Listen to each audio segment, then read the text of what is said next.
Hi everybody, welcome back to my channel. Today I'm going to be taking on my jewelry collection. Let's see what kind of goodies we have in here. Now I have a fun story about this jewelry box. My husband and I have been married for 16 years, and on our first Christmas together we were asking each other for hints of what we might buy one another. And I couldn't think of anything too great, but I thought, you know, it'd be kind of nice to have a piece of furniture. And since we were still in college when we got married, I didn't want to have anything large. So I asked him, maybe you could buy me a stand-up jewelry container that I could keep my rings in and my necklaces in, and it'd just be a small piece of furniture we could move with us. And Christmas Day came and I opened up this beauty right here, and to be honest I was a little disappointed because I thought, well, that's not large enough for all the jewelry that I will want to have. It's got these two little side things and it's got some drawers in the middle, and I just thought, you know, I can hardly hold anything in there. And turns out that I am not a jewelry wearer, and I think my husband realized that before I did, because he knew that I did not need a giant piece of furniture to hold everything that I needed.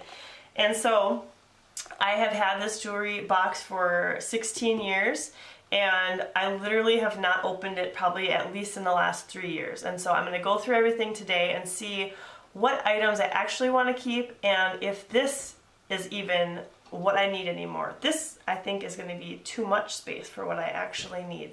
So let's get started.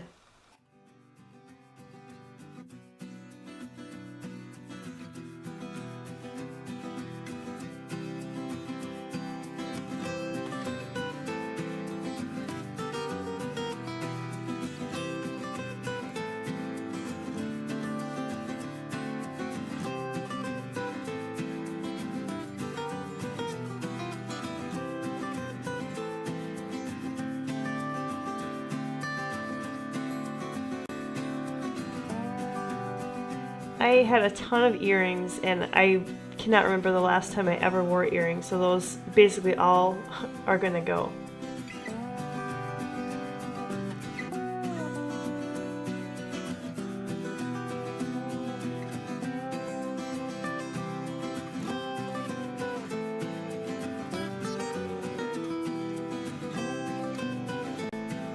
This is one piece, for example, I could never part with. My husband's high school class ring. And I distinctly remember him wearing it when we first met, and when we started dating, he put it on a chain so that I could wear it around my neck.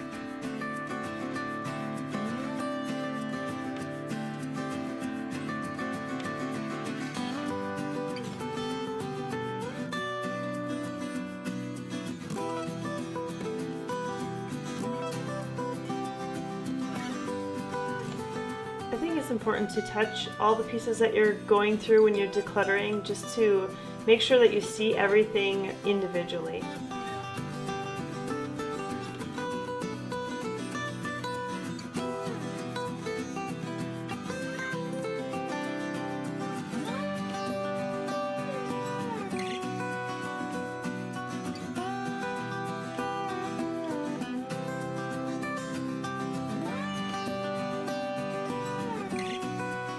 Check out this cool old skeleton key. I'm definitely going to be keeping this.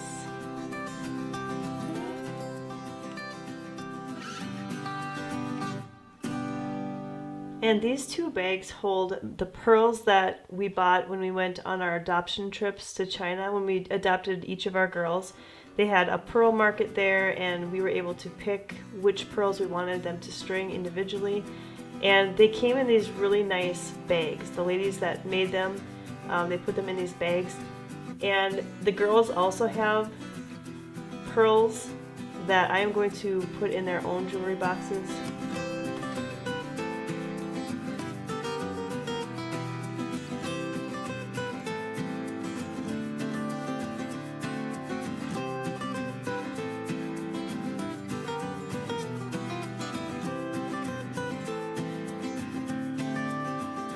I am also going to be keeping this small silver jewelry box for other special items such as coins or pins.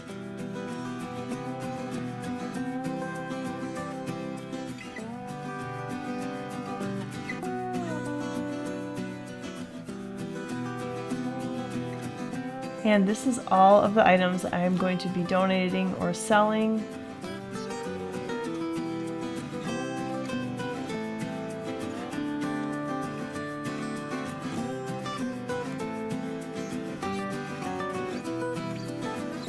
And this is the pile of items we will be keeping.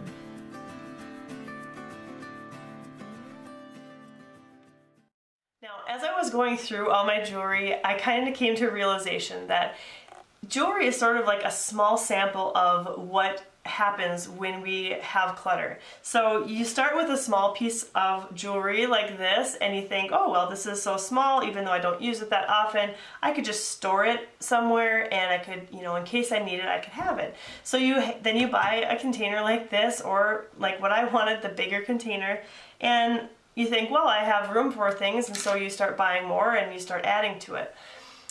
Well, that isn't good use of space, because obviously I never looked in this. So this whole thing was not necessary. And if you blow that up to a larger scale, you can think about it like this. Well, maybe your camping gear is not that big, but if it's just sitting in a cabinet, it's taking up space. Or that suitcase that you have.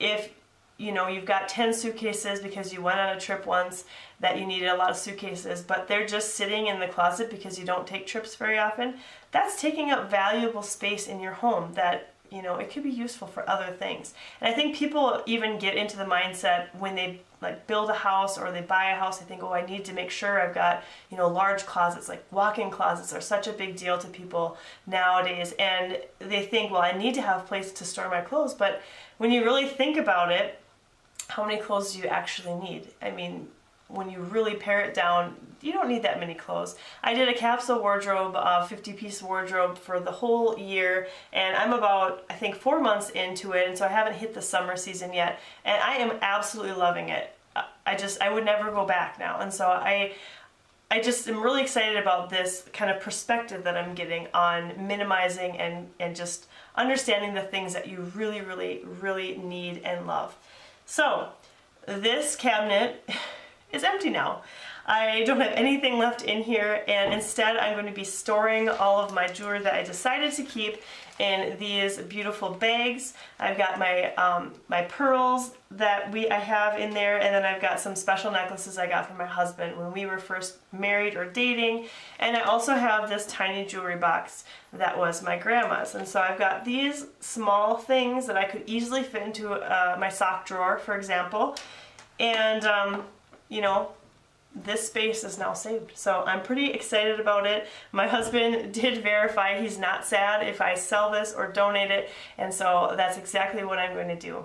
I hope this video was inspiring for you to really take a look at even the small things in your lives and realize even small things can add up to bigger items. So thanks for watching this video, and I will see you next week.